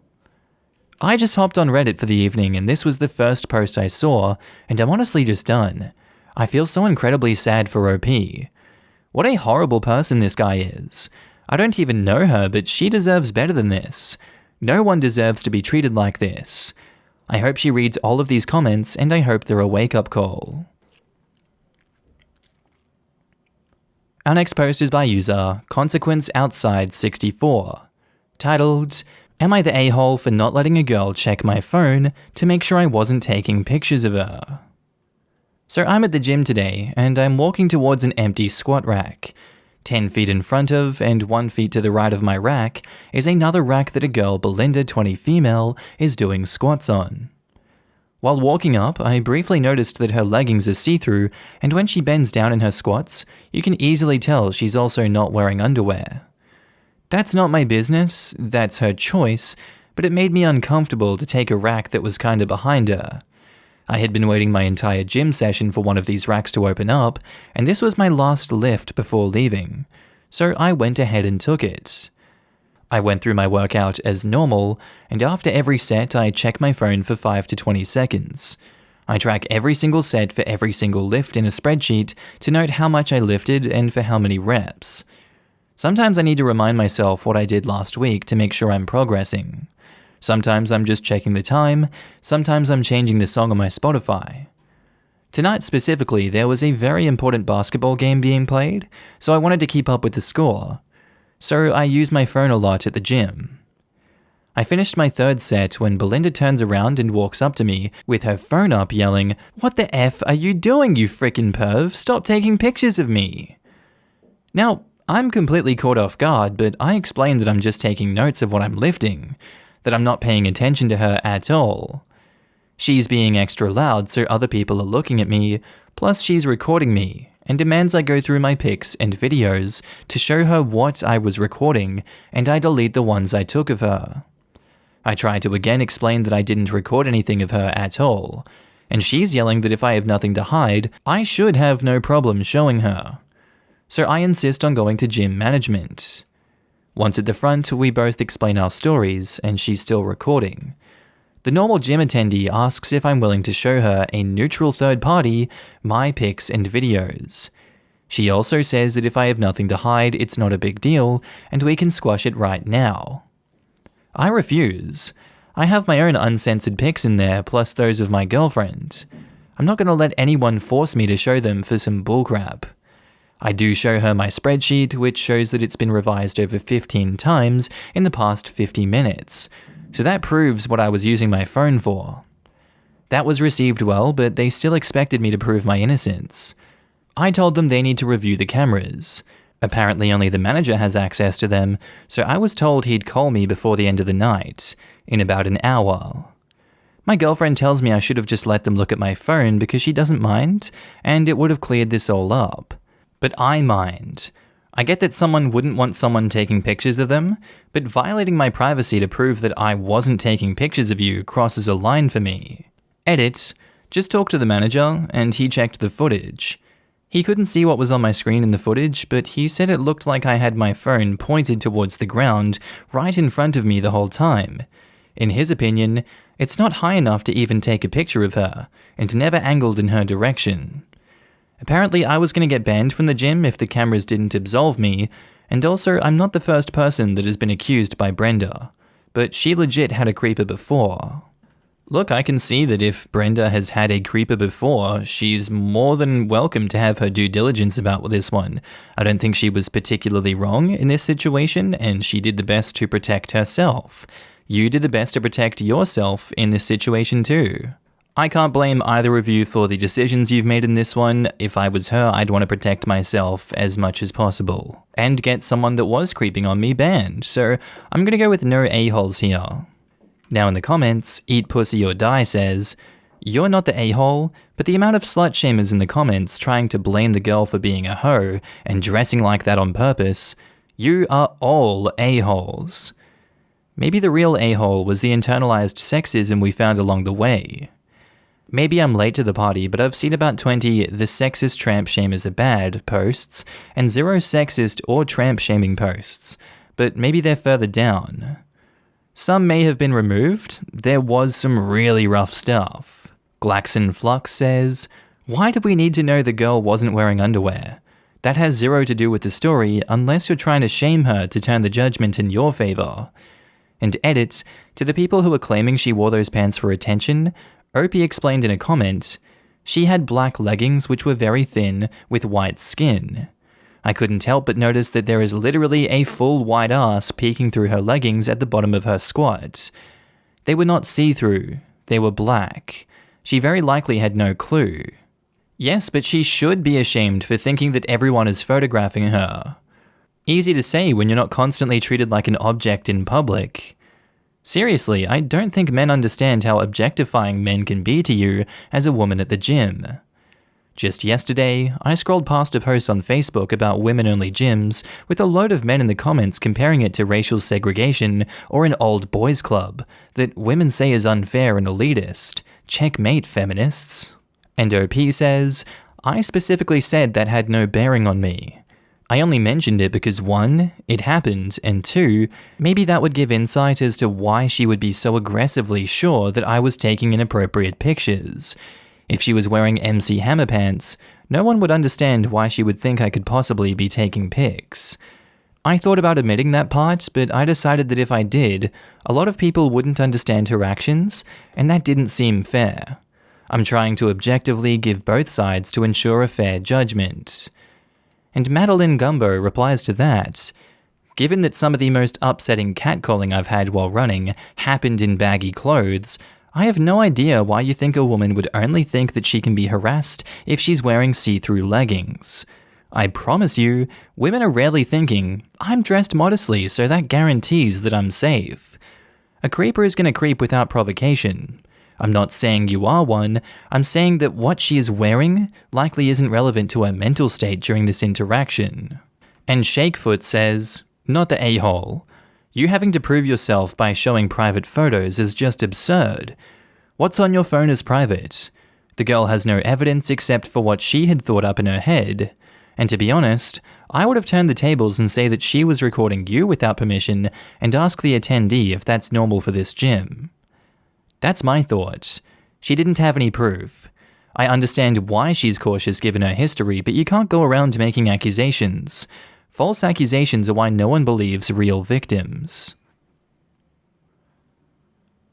Our next post is by user Zybitlog1234, titled, Am I the a-hole for threatening my mum that I'll stop paying the house utilities if she won't respect my sleeping pattern? So I got hired on a remote job that pays 3 times more than my job before the lockdown. The problem, however, is my working hours are 8 PM to 4 AM. And because of this, I became a nocturnal person, which was never really a problem to me, because my brain is more active at night. My mum, however, didn't like it. She made a rule that all of us should eat together at breakfast every Sunday, which means I have to wake up at 7 AM on the weekends. I can't because I normally sleep at around 4 or 5 AM, and I can't force my body to sleep early. Not to mention, I'm still working from Friday night up to Saturday morning. I've been telling my mum not to disturb me on Sunday, but she's always like, no, you sleep early on Saturday so you can join us. But I can't, and no, I'm not resorting to sleeping pills or whatever. So earlier, I got annoyed with her, which prompted me to threaten that I'll stop paying the house utilities if she won't respect my sleep schedule. Due to the pandemic, my parents' business went bad, so they are barely meeting the ends. So my financial assistance is a huge help for them. Mum got mad, Dad called me selfish and ungrateful for letting me live at their house rent-free, which is funny because it's not even free since I'm paying a lot for the utilities. Am I the a-hole? And OP has offered the following explanation for why they think they might be the a-hole. Like I said, my parents aren't really doing well, their business is close to bankruptcy, and their debts are piling up. On top of that, my mum has a medical condition, diabetes and hypertension, which costs a fortune as well. So me threatening to stop splitting the bills with them is like making them suffer. I can't side with the parents in this case, although I do feel bad for them. Sleep deprivation is nothing to mess around with and is definitely no joke. I think what they're doing to OP is inherently wrong and needs to be stopped now rather than later. This stupid Sunday tradition can be moved forward to a Sunday brunch, even a Sunday dinner together, which is more common than a Sunday breakfast. They depend on OP for survival. OP doesn't depend on them. If they lose OP, they potentially lose their business. They are the ones that should be begging him for his help and not enforcing stupid draconian rules on him. That's wrong. OP is not the a-hole, they are. Now in the comments, Ice Cream Penis says, "Not the a-hole. Tell her that you'll be happy to have breakfast together as a family when you wake up at noon. You can call it brunch or you can call it a compromise, whatever she prefers. Not the a-hole, they can be adults or they don't get their life subsidized by you anymore." In all fairness, you could say the same about OP. He's an adult living rent-free in his parents' house while his parents are struggling financially. He doesn't owe them because he's their kid. He does owe them because he's living there, in my opinion. I don't think asking someone to cover utilities on the house is a big ask in exchange for no rent. And edit, I'm not saying that his current contributions don't count as rent. I'm saying that threatening to not pay is not a good solution. Why does it matter if we call it rent or utilities? If he cuts them a check every month, he pays to live there. Because if he was actually living on his own, he'd have to pay rent and utilities. The cost for utilities doesn't just disappear, and it pales drastically compared to the cost of rent. Yes, but utilities for a single person should be much cheaper. We don't know what this entails. Could be that they pay oil and heat, and he's paying for electric and cable and phone bills. If so, that many bills for 3 people could definitely be similar to a rent and utility payment for a single person. I'm in a similar situation. My parents are elderly, my dad has dementia, and I moved in with them to help out. It also worked for me because I could save on housing costs while I finished grad school. I'm staying here rent-free, but I cover their cable, oil, heat, gas for the stove, electricity, and cell phone bill. It totals what I'd be spending on rent elsewhere if I lived with roommates. It ain't nothing. And I also do all of the cooking, about 75% of the cleaning, and all the chores, which involve lifting and carrying anything heavier than a box of donuts, because they're old and not in great shape. Just because someone's an adult living with their parents rent-free doesn't mean they're a freeloader. And No Jellyfish 1208 says, "Not the a-hole. You need to sleep. She's the selfish one here, and she is in fact endangering your health. Sleep deprivation is a form of torture. No, not letting you sleep at all for days at a time is a form of torture. Waking you up a few hours early once a week is just being a massive asshole. What about the family breakfast? Is that not a form of torture? Depends on the family." Am I the asshole for moving out when my stepsister ruined my Father's Day gift for my dad?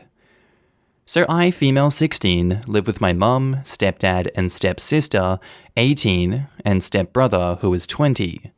I lost my dad to cancer when I was 13 years old. We were very close, and his death was a major loss in my life. I wasn't able to keep much of his belongings because of my stepdad's insecurities and lack of sympathy and respect for me and my dad. It's sad to say that Mum moved on relatively fast. My stepsister and I share a room together, as my stepbrother has the biggest room because he's a man, and as a result, me and my stepsister are always in conflict. She wants me out during the day, as she uses the room as her art studio.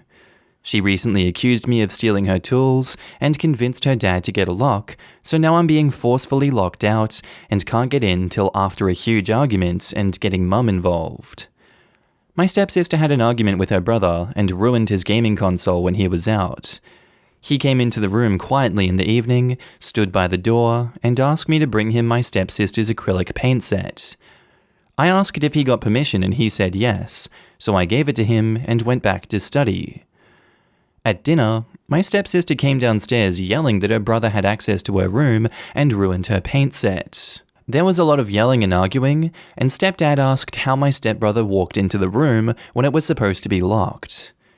My stepbrother admitted that I helped him out and brought the paint set to him. My stepsister went off on me, called me an accomplice, and then ran upstairs and took the gift that I prepared for my dad for Father's Day. I picked up flowers that I planted from our small garden that I take care of by myself, and I also prepared a nice wooden letter-shaped pot, used my dad's first initial, and filled it with the flowers that I picked and decorated it with ribbons. It wasn't that good, but it was like a floral letter. I planned to visit his grave and put the gift there. She damaged it to pieces. It was completely ruined. I yelled at her and kept crying, Mum and stepdad gave her harsh punishments and thought that it was fixable, but I was so done. So I called my uncle, who then came and berated my mum and stepdad. Stepdad offered to fix it and punish my stepdaughter harder, but I packed my things to go with my uncle.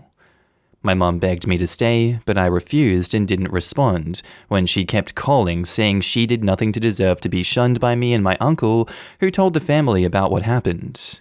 The family told Mum not to come visit on Father's Day and are angry with her because I moved out over this. Am I the asshole? OP has offered the following explanation for why they think they might be the asshole. I think that I may have made things worse by moving out. Now my mum's family are mad at her. She's mad at my stepdad and stepsister, and the whole family is in conflict because of me moving out, though I could have agreed to get it fixed and let it go. To be fair, I don't think this is your problem to be dealing with, and moving out is completely fair in this situation. Yeah, it caused conflict, but it'd be so much worse for you if you stayed there. These step-siblings are nothing but trouble, and it's obvious that this family wants to do nothing to actually resolve it. They'd rather just let it continue and try to fix itself, and that's obviously not going to happen. The writing on the wall was, you had to change something, or change was never going to happen. These problems are probably just going to keep snowballing, and that's not a fun world to be living in. So yeah, you did the right thing here. It doesn't matter that it started some more bullcrap in their lives. Let them all be miserable together. I'm going to go with not the a-hole. Now in the comments, Naranghim says, not the a-hole. Your mum failed you. She failed to take your feelings into account after your dad died, failed to stand up to her husband when he failed to respect you and your dad, and failed to protect you from his daughter and her unreasonable demands. The only thing both of them did right was punishing your stepsister for destroying the Father's Day gift that you made. That isn't enough to make up for all the other crap. If you stayed, I think your stepsister would have found some way to punish you for getting her in trouble for destroying the gift that you made. Stay away if you can, and yes, your mother deserves to be in trouble with the rest of the family for everything that has happened to you. Agree with one small modification, quote, for everything that has happened to you. No, for allowing everything that has happened to you, not the a-hole. She's done nothing to deserve to be shunned by me, except, ignore OP, allow SS to abuse OP, allow SD to be sexist to both of them, SB gets the bigger room because he's a man, what the hell? Disregarded OP's feelings at every turn, and allowed SD to get rid of her father's things she wanted to keep. She's right. She has done nothing. Absolutely nothing she should have done to avoid this outcome, which surely would have come the day OP turned 18 anyway. Ashes B77 says, not the a-hole. Being locked out of your room is unacceptable. While your step-family is awful, it's your mum who is the real a-hole. She should be advocating and standing up for you. Being locked out and not getting to keep your dad's stuff is completely on her. I'm sure she had no problem spending or getting your stepdad to agree to keep any SS benefits that she gets for your dad having passed away. I'm still trying to wrap my head around any sane mother who would allow their daughter to be locked out of their bedroom for any length of time. I've heard of removing the door or lock, which is still not cool, but locking them out? Wow, not the a-hole. And passenger OK6675 says, not the a-hole. I'm so sorry that you lost your dad, and I'm sorry that you have an insensitive mum. If you can stay with your uncle, I would. Your mum has not considered your feelings regarding your father, and the fact that she does nothing about how your stepfather and stepsister treat you is truly awful. Keep your distance. Our next post is by user Kayla04, titled, Am I the a-hole for kicking my sister out of my home after she told me it was karma that I can't have kids? So I, female 32, have been trying to get pregnant for 7 years now and have been unsuccessful. Diagnosed with polycystic ovarian syndrome later in life, I've had 5 miscarriages that have taken a massive toll on my physical and mental health. It has left me feeling like a massive failure, as my partner, male 36, desperately wants children, and I'm unable to give him this. He never makes me feel badly about it, but I know he's upset. His parents are in ill health, and they want grandchildren more than anything. Recently, I had a massive argument with my sister, female 34, after my last miscarriage. I was upset and asking her why this kept happening to me. She shrugged and said it was probably to do with the abortion I had when I was 19. And honestly, I was gobsmacked at how nonchalant she sounded. She knew there had been health reasons behind it and had been supportive at the time. I'd been so poorly that I needed an operation and had spent months recovering. Also, she knows how guilty I felt that I was unable to carry to full term. I asked her what she had meant, and she said that our decisions always come back to haunt us, and that I needed to understand that I'd brought it on myself. That some people just weren't meant to have children, and it was God's way of telling us to stop. She wasn't being mean, just blunt, but my hormones were all over the place, and I ended up kicking her out of my house and telling her not to contact me again. Soon after, I got loads of phone calls from my other sister, mum and dad, and even my sister's husband, basically saying that I had overreacted and was being an asshole. That I had to make things right and apologize. I refused and haven't spoken to any of them since. My partner doesn't want her back in the house anytime soon after what she said.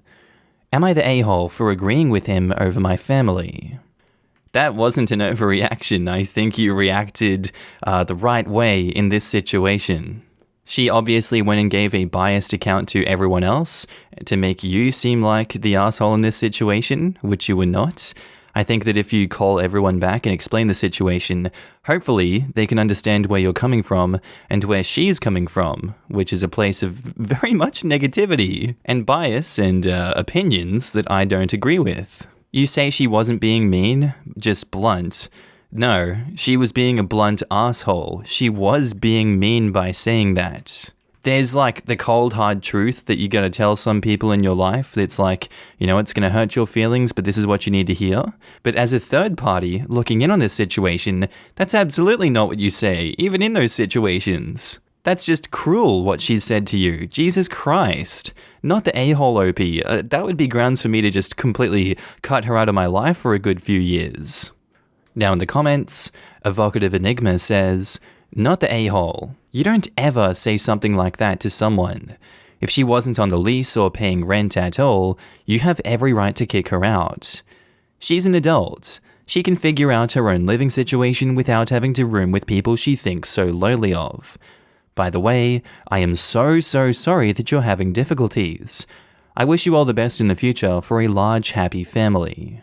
And that's the thing, I don't think the sister was even living with OP at all. The vibe I got from this is that she was merely visiting, especially because sister's husband was also mentioned. There's all this hullabaloo from the family over making her leave a house that she was visiting. I couldn't tell if it was meant as a roommate or guest situation and didn't want to assume, but her not being on a lease covers both bases. Person on the lease can kick out whoever they want if she's just a guest. Either way, she's a massive and manipulative asshole who probably told a way different story to the family to act like she didn't say something completely atrocious to warrant getting the boots in the first place. Not the a-hole times 1,000. She is evil and completely lacking empathy towards you. Don't apologize and don't take anything back, and keep her out and anyone who takes her side. I think Opie needs to tell her family that our decisions always come back to haunt us, and that sister needs to understand that she brought this on herself. Some people just weren't meant to be allowed in OP's house. And Madison Green says, not the a-hole. A miscarriage is not something you should try to guilt a woman about. That's messed up, and she was out of line. Her being kicked out was karma. Say evil things, suffer the consequences. Karma doesn't even work that way. Your actions in this life affect you in the next life. I hope that the sister's next life reflects how she treated OP. I have PCOS, fought infertility, and had multiple losses. I empathize with you, OP. What your sister said was cruel, irrational, and flat out incorrect, but if you're anything like me, a wiggling doubt may have slipped into your head. Let me help you get rid of it. A double abortion saved my son's life. I was pregnant with triplets, and 2 of them had serious problems. They weren't going to make it to term. They weren't going to make it to viability. To save the healthy baby, I had a multi-fetal pregnancy reduction. The healthy baby is now an angsty tween. Go ask your sister to explain that. Abortions don't cause miscarriages. No matter how hard anti-choice advocates desperately wish it was true, abortions don't cause miscarriages. Do not let your sister's cruel, insidious words sneak into your head. You didn't do this. Your sister was being needlessly cruel.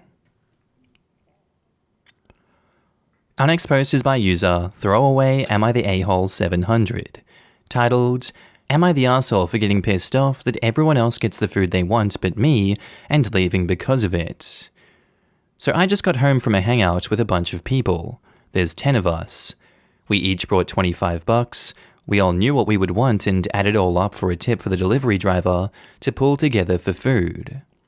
Everything was great until it was time to order for food. I was in the bathroom when they started, and by the time I got out, they had ordered all they wanted. I told the host what I wanted: a medium ultimate cheese lovers pizza, an order of breadsticks, and 3 extra marinara sauces from Pizza Hut. It came to $21.88. I made sure that it was under the $25 that I brought.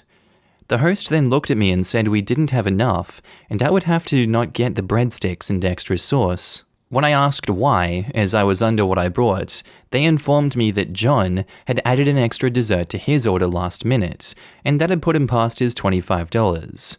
When I asked why he going over his limit made me have to change my order and get less food, I was told, "It's not a big deal, you still get your pizza."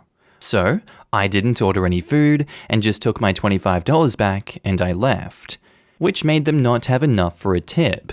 So the host and a couple of people are now bitching at me for not only ruining the atmosphere of the hangout, but also making the host pay more out of pocket because they had to cover the tip as I took my money back. Small update, found out John is the nephew of host's boss. Well, that just gives even more credence to me to say that not the a-hole. I can understand why he would want to put John at the forefront here and let John have what he wants at the sacrifice of you and your food, but that is really not cool, especially at a gathering where it should just be about getting along, being friendly, and having a good time. He should have just told his boss John, "Hey man, you're gonna have to pay a little bit more if you want this." Not, "Hey, it's cool John, do whatever you want, I'm just gonna screw over the other people here. That shows that I'm gonna put you first, give me a promotion please, John." Those aren't the kind of people that I want to hang out with, in all honesty. That's just me being jaded, that's my personal opinion. Everyone is free to their own ideas and opinions about social hangouts. So I'm gonna go with not the a-hole. Now in the comments, Tibbletabs1114 says, "Not the a-hole. The person going over the $25 limit is the only person who should have gotten chewed out. Also, these selfish people are not being your friends. They tried to use you and got mad when you wouldn't be used. Seriously, the other person should have at least paid for the amount they went over so no one else's order was affected. Good on OP for dipping, not the a-hole." This would be the logical choice. As much as a pain in the ass as it is sometimes, this is why separate checks are a thing in restaurants. Not to mention they were already rude as hell by ordering while OP was in the bathroom and just assuming they'd be the ones to sacrifice for them. Plus, if John went over his $25, that means he also chose to eat into the server's tip, not just eat into OP's budget. So he was already being more than selfish. That should have made the group censure him before OP even made it back to the table. Yeah, it doesn't make sense that they let him go over. Not real friends. Yeah, but the edit makes it make more sense. Screw the host then. They're being absolute assholes trying to pass on the extra cost to OP. I agree not the a-hole, and hindsight is 2020, but I may have handled it differently. It seems like the simplest solution strangely didn't occur to anyone, OP included. Say something like, "Oh, okay, John went over? That's cool. He can just kick in an extra $10. Spur of the moment, OP did fine, but it would have been beautiful to see the host and John try to handle that response. Sylphie Star says, "Not the a-hole. It's so painfully obvious that John should have coughed up more money to pay for his food. Him saying that you still got your pizza, as though it was no problem he jacked money from you, makes him the a-hole. Your friends suck here too. They should have stopped John or told him to pay up. How they're treating you is crappy. John is definitely at fault for going over in the first place. Best case, he stole from the tip jar and he knew it.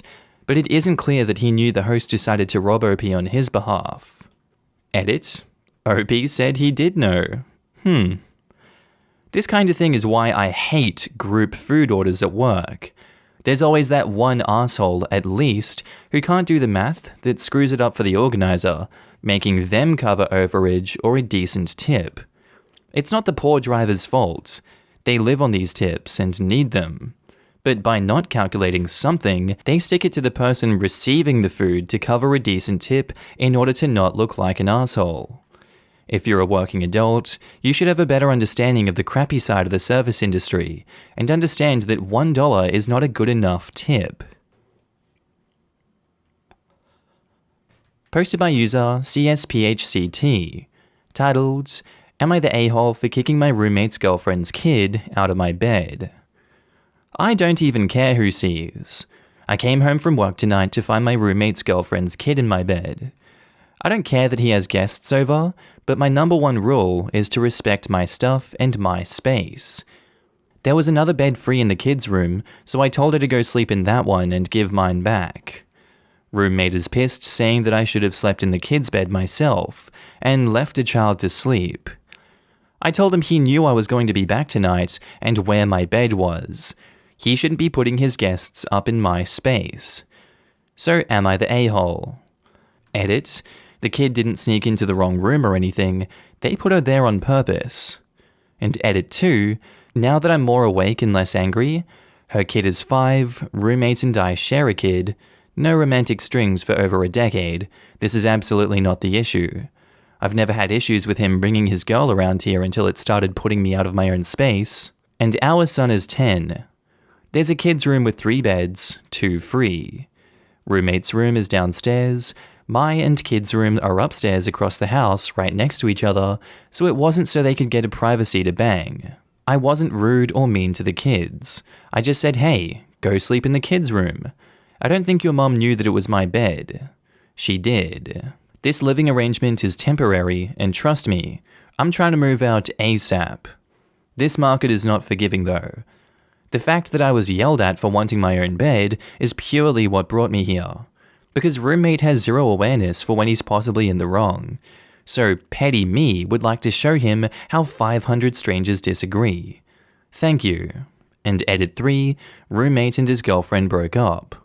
Hopefully this won't be an issue again. Not the a-hole. When they realized the kid fell asleep in your bed, they should have moved said kid to the kid's room.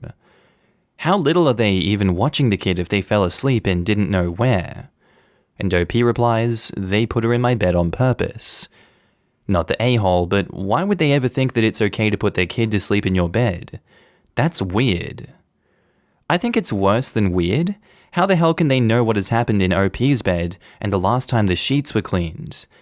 And even more important, who knows where the kid has been and what nasty germs and viruses they carry and spread, or if they're even housebroken. Not the a-hole, but consider locking your door when you're out to prevent it happening again. Kids aren't exactly well known for respecting people's rules and boundaries, no matter how often they are repeated or how reasonable they are. They put the kid in my bed on purpose. It wasn't just that the kid stumbled upon my bed first or something. That's just weird. Why does the kid have a bed if they're going to put him in your bed? Sounds like one or both of you needs to look for a new place to live, because that's not going to work out. And Lilacs Kitties says, not the a-hole. Why did they think it was alright to let a child, that's not yours or related to you, sleep in your bed when they knew that you were coming home that night? Apparently, since I take naps on the couch, they expected me to just sleep on the couch, even though it was originally just sleep in the kid's bed. There was a kid's bed available for her in another room. This was a power play to exert their authority on you. They want to see what they can get away with and how much they can walk all over you. Don't waver in shutting down such nonsense. That's another possibility that I thought of. They may even be trying to make OP want to move so they can have the place to themselves. You know, instead of being adults and having a conversation about it. And OP replies, they're hesitating because they've been together for a whole 2 weeks, so they'd rather just inconvenience me. 2 weeks and she's staying over with her kid? How trashy. Oh, she was staying over with her kid when they were just fuck buddies. The girlfriend status didn't happen until about 3 days ago. Holy crap, that's a lot to unpack. Oh my god, why would you even bring your kid to your screw buddy? That's so weird, and it also seems inconvenient when there's a kid around. The kids also played and slept with his 3 kids, so they bonded and everything over an F-buddy, like, hey bud, you make good decisions. Would I be the a-hole for contacting my mum's neurologist behind her back about my concerns for her? On mobile, pardon any strange formatting. Here's some info that I figure will be asked about before I get into things. I am listed as someone who can access her medical records in accordance with HIPAA, and my dad and her neurologist know each other professionally. It's a tight-knit community here, but again, there has never been an issue where they talk about our care without our consent. Now on to the issue. My mum, 59, has multiple sclerosis and depression. She is closely seen by a neurologist for her MS, but doesn't see anyone for her depression other than her PCP refilling her meds and asking the basic PCP mental health questions. Lately, the past year or so, my mum has been having a lot more trouble doing complex tasks and handling sudden changes or sudden semi-chaotic situations. Her moods also seem to change very quickly. She will go from extremely irritable and extremely stressed 1 minute to happy-go-lucky and head in the clouds 5 minutes later. She is becoming slightly more forgetful, but not with anything crucial, just forgetting to wipe down a counter or push her into a chair here and there. I have no idea if these issues are MS-related, stress-related, or depression-related, but they are bad enough to worry both me and my dad. We've tried gently and sternly telling her that we are worried about her, and she brushes us off every time, saying that she's just having a bad day. This weekend tipped things for me. I was at work while she and my dad went out to run errands. My dad went to get the car warmed up, and before heading outside, gave her specific instructions on how to set the alarm so the dog wouldn't trigger it. Set it to stay, not away. My mum repeated the instructions, and then did it wrong, causing the alarm to go off and my dog to panic. She then suddenly didn't know the code to disarm the alarm and was screaming at my dad for not controlling the dog, and blamed him for the alarm going off since she did exactly what he said. She didn't. Later that day when I came home, she yelled at me for my dog setting the alarm off. Mid-sentence, her face relaxed and she suddenly was calm and wanted to know about my day. It was uncanny and scary. My dad later pulled me aside to explain what happened, as I wrote above. I told my dad that I think she needs further assessment, and he agrees, but thinks that it would be inappropriate for him to contact her neurologist since they know each other professionally. He said I am more than welcome to do so, but I'm torn. People are worried about her, but she's adamant that she doesn't need further evaluation. Would I be the a-hole if I contacted her neurologist without her knowledge or consent to explain my concerns to him? To me personally, I don't think you'd be the a-hole. I think you would be doing her a massive service. It sounds like things are very rough for her right now and she does need help. People like to lie about things so that they seem better than they are. That's just reality. From your description, it sounds like things are quite bad, so if it were me, I would definitely ask for whatever information you need, and I'd report all this to her doctors and be like, can you please check on her? This isn't normal, this is bad. So yeah, not the a-hole for that one. Now in the comments, Rana Red says, not the a-hole. You need to keep track of every incident and reach out to the doctor ASAP. Your mum might get upset, but your soul will be at peace knowing you said something. And OP replies, thanks. I'm gonna buy a cheap journal today to start writing them down. I'm just torn between wanting to force her to get help and wanting her to be independent for as long as possible, since we all know her MS will take that from her someday. I've got MS. My neuro told me I'd be the last to notice cognitive changes. Please share your concerns with the neuro. I would want my kids to do that for me. Electric Moccasin says, later that day when I came home, she yelled at me for my dog setting off the alarm, and mid-sentence her face relaxed and she suddenly was calm and wanted to know about my day. I am no medical expert, but this is a serious red flag. You would not be the a-hole, and you should make it a priority to talk to her neurologist as soon as it is possible. Not the a-hole. Family and friends closest to the patient are the best suited to contact any doctor because you're able to see any deterioration firsthand. Being on the HIPAA forms or having consent from the patient is not needed, because the doctor only needs to listen to your observations and concerns. Since you are on the forms, it makes it even easier because now the doctor can talk about next steps. Not the a-hole, my mum is around the same age as yours and has had MS for 30 years, well before I was born. She started getting lesions on her frontal lobe about 4 years ago, and her reactions were all over the place. Brain damage presents in so many ways, including impulsiveness and mood swings. She's probably not aware of her own behavior, or at least is unaware of how out of the ordinary it is. Her neurologist shouldn't give you her medical information without your mum's release, but you can inform them of what's going on. MS patients usually MRIs every 1 to 2 years as checkups or as needed. The neurologist may want to get one ordered if they become aware of erratic behavior. And OP replies, she got an MRI 2 months ago that showed no new lesions or growth of current lesions. Hers are in the optic nerve and spinal cord, but I guess it could be a new one that started since. It is possible, but it could also be another mental health issue popping up.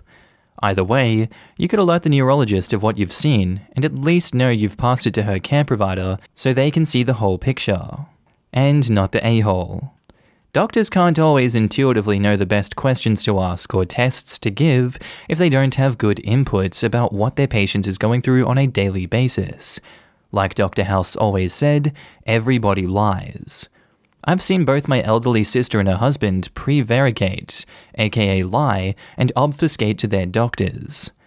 It's scary how long they covered up the extent of my sister's dementia and my brother-in-law's tremors. Do your mum and her doctor both a favour by informing her doctor of your observations and concerns. And yeah, my grandmother had Alzheimer's, and without input from the family, her doctors wouldn't have known for probably a few decades. Even until her last year or so, she retained her ability to function perfectly for an hour at the doctor's appointment. Doctors really rely on patients' families in cases of dementia, Alzheimer's, and memory issues. The patient is an unreliable narrator. Either they don't even realize it, they try to downplay, or they outright lie. Somebody needs to tell the medical professionals the truth so the patient can get the appropriate care. And now on to the update. So I began a log of the worrisome instances and talked to my dad more about the situation. We both felt we owed her the respect of telling her I would be letting her neurologist know what was going on. My dad approached the subject after dinner one night, and my mum actually took it very well. She agreed that she needed to see someone about what was going on, but that she was just scared to admit that things were getting worse. I totally understand her fear, and I'm glad she finally let us in and opened up about it. She's going to make an appointment with her neurologist on a day that I'm off work, so I can go with her and let him know what was happening.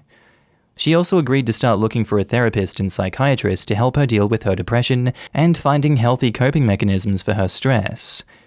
The conversation also turned to how she's noticing that she isn't as capable at multitasking at work, and she's terrified. She loves her job and has been with her company for over 20 years through multiple buyouts.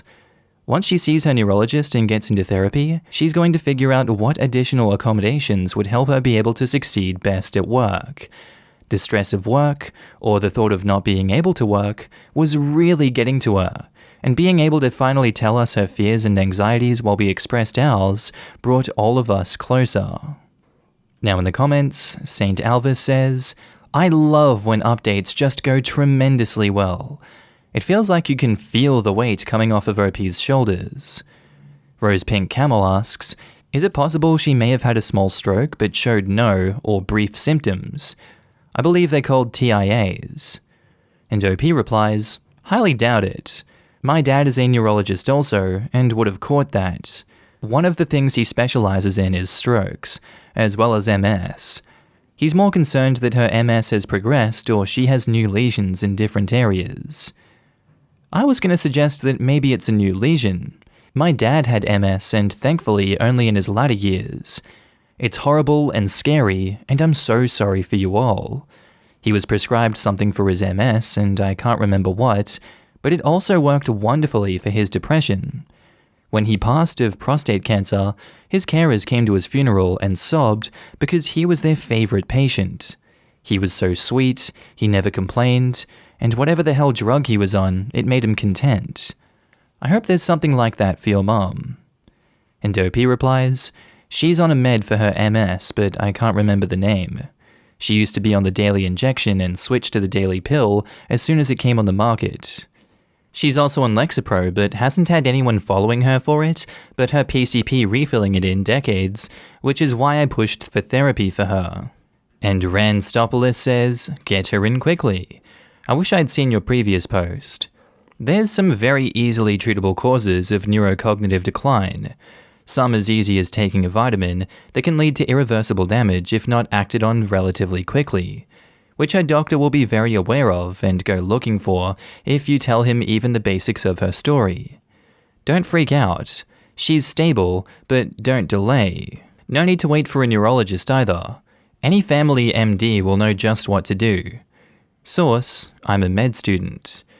And OP replies, I'm also going to ask that he rule out a UTI, and my mum thinks that I'm being silly, but UTIs can cause confusion and cognitive issues, so she better be ready to pee in a cup.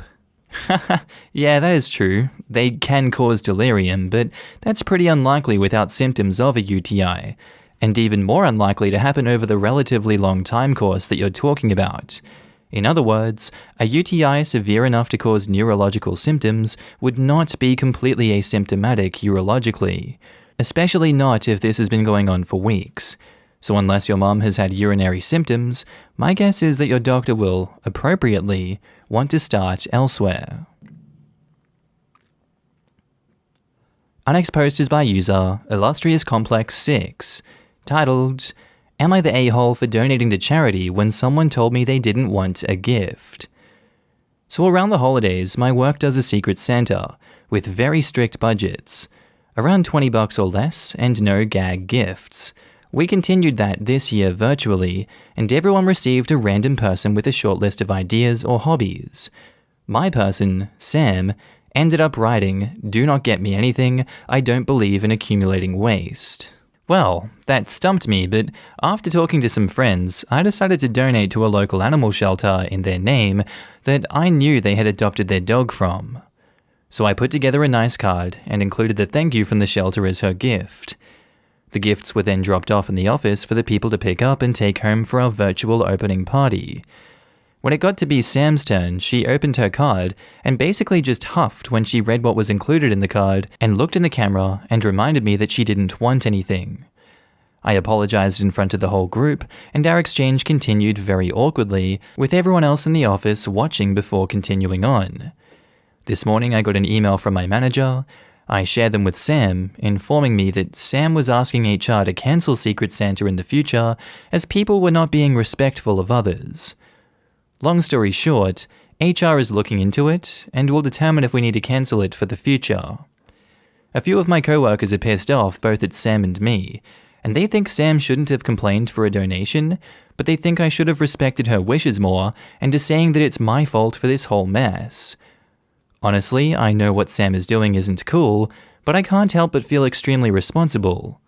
So Reddit, am I the a-hole? No, she just sounds like a terrible person, and I don't blame you for feeling the way you're feeling. You literally did a donation in her name, and it didn't create much waste, if anything at all. I imagine it was paper, card, that was recyclable. She just sounds like she's looking for reasons to be angry, reasons to shut down Secret Santa.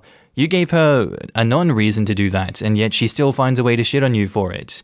So no, not the a-hole for that one, she's got a stick up her ass. Now in the comments, Smigo says, not the a-hole. You've got the Grinch for a coworker, lol. A donation made in their name is a great gift that both respects their wishes and does something meaningful. I'm kinda confused though. Do they not have an opt-in Secret Santa system? That way those who don't want to participate don't have to. And OP replies, that's the annoying part. She gifted someone else a gift. It was a beautiful thrifted teapot, so it's not like she was against the whole idea. Some people just get really weird around the holidays. You did a really nice thing, and try not to let her ungrateful attitude bother you. And OP replies, I appreciate you saying that. It's kind of hard to tell myself that, so thank you, kind Redditor. I just don't want to be the reason, even if it's just circumstantial, that one of the few fun bonding things we have gets cancelled. You won't be the reason at all, don't stress about it. It is not your fault that you have co-workers who don't understand how Secret Santa works. And Reborn Mercury says, not the a-hole. I'd probably let the manager know what Sam asked for, why you gave your gift, and have the Secret Santa be something for an opt-in, maybe with some oversight, for someone to look over the idea slip, since Sam wanted to be such a Grinch about it. I'm not really sure what she was hoping for, unless she was trying to infer a gift card or cash in a rude way. And OP replies, good point. I don't know if my manager knew what she asked for, so I'll forward that original email along. And Risk says, not the a-hole. Wow, Sam sounds like a jerk. You didn't actually get her a gift, and donating to a local shelter in her name definitely isn't a waste. Sounds to me like Sam just needs to remove the stick from her ass. Truly. OP's solution was so thoughtful and showed that she actually listened to Sam's stories, since it was personalized to be something Sam would care about while still honoring the no-waste philosophy. Sam sounds like an a-hole for their reaction on camera and then complaining to HR for something they could have opted out of or just grinned and bore it, like the rest of us have to do. Now on to the update. So I'm not sure if anyone wanted this update, but I figured I'd share regardless. HR completed their review over our department's Secret Santa and my decision to donate to a charity on behalf of my coworker who explicitly did not want a gift. Their month-long review ended with some good and bad updates. On the positive, they determined that I was not creating an unhealthy work environment for my coworker. On the bad side of things, they decided to no longer allow gift-giving events in the office. We are still allowed to do so in private, but no longer as a group event anymore. It sucks that my actions led to this, but on the bright side, most of my coworkers now think that I was not at fault. Sam didn't handle the meeting with HR well, where they announced their decision to both us and our supervisor, and she just up and left the video chat and isn't responding to messages, so I'm not sure what will happen on that front. Either way, I wanted to say thanks to everyone who commented on the original post and gave their input. I was feeling really down that day and worried I had really ruined the holidays for people in the office, but you all made me realize that sometimes you can't make everyone happy, and that my decisions were not crazy, and I appreciate it. Edit. Wow, thanks everyone for your comments, on this and on the original post. My update got way more comments than I could have expected, so I probably won't be able to respond to everyone, but I'm grateful for the support. The whole process has been really stressful, and honestly, I just want to move past this and keep working. I've asked my boss to not partner me and Sam on any projects moving forward, and they were happy to agree. Fortunately, our jobs don't have a lot of overlap, so I think we should be fine.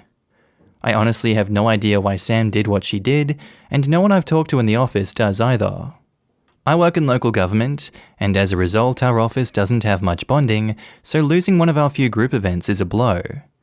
I like other people's suggestions of having an event outside of work, so I'll have to consider that in the future. But for now, I'm just so happy to be free of all this mess. I feel so relieved. And in the comments, Master Manipulation says, honestly, it isn't on you. Your coworker is the one who made a big stink of a thoughtful gift. Next year you guys do it in private and exclude the coworker if they are still working there. And OP replies, well, I appreciate you saying that, but honestly, I don't want to think of another Secret Santa for like 10 years. I can't tell you how many terrible stress dreams I've had worrying that I was going to get fired over this. I'm honestly just glad to be done with it. And Midwest Normal replies to that, time heals most wounds. When November 2021 rolls around, announce a new social club and ask co-workers if they'd like to be members. Over a lunch, off-site, draw names for a gift exchange. Then, at another off-site luncheon, exchange your gifts. No muss, no fuss, and anyone that doesn't want to participate doesn't have to. Not the a-hole. And Fanubal says, I read the original. I would like to point out, you would have looked like an a-hole in front of everyone if you hadn't gotten Sam a gift, and she'd have been the only one without anything. What you got her was an ideal compromise, which fit her criteria of not accumulating waste, while also being very thoughtful. I would also like to point out that Sam knew she had gotten something in advance. She had to go pick the envelope up at the office and take it from home for the virtual party. It was not sprung upon her in a moment of surprise, so she was an a-hole in front of the camera on purpose. Sam also had the choice to approach your management before the exchange and explain that she wanted out. She chose not to, and instead decided that it was better to put you in a crappy position and make you responsible for her comfort. She also chose to ignore your good, or innocuous at the absolute worst, intentions. You very obviously didn't mean to insult her or make her uncomfortable, and instead chose to officially accuse you of doing it to insult her and create a bad work environment, and put everyone through a month-long ordeal. That is not normal. And OP replies, I had to read your comment through a few times because honestly, I never really thought there was much to Sam's anger beyond wanting to be righteous with her zero waste campaign. But you're kind of making me wonder if there's something more between us that I'm not aware of. Like maybe something vindictive. I think I'm going to need to process this and maybe talk to some people at work tomorrow. I appreciate this insight though. Yeah. She was using you to make a point and seems upset about that point not getting made, i.e. you getting in trouble. 1. She didn't need to sign up. 2. She didn't need to go pick up that item. And 3. She didn't need to open it on screen. And 4. She asked you not to get her anything, so you got her something else instead. All you got her was their thanks. You literally did what she asked of you. This is so bizarre.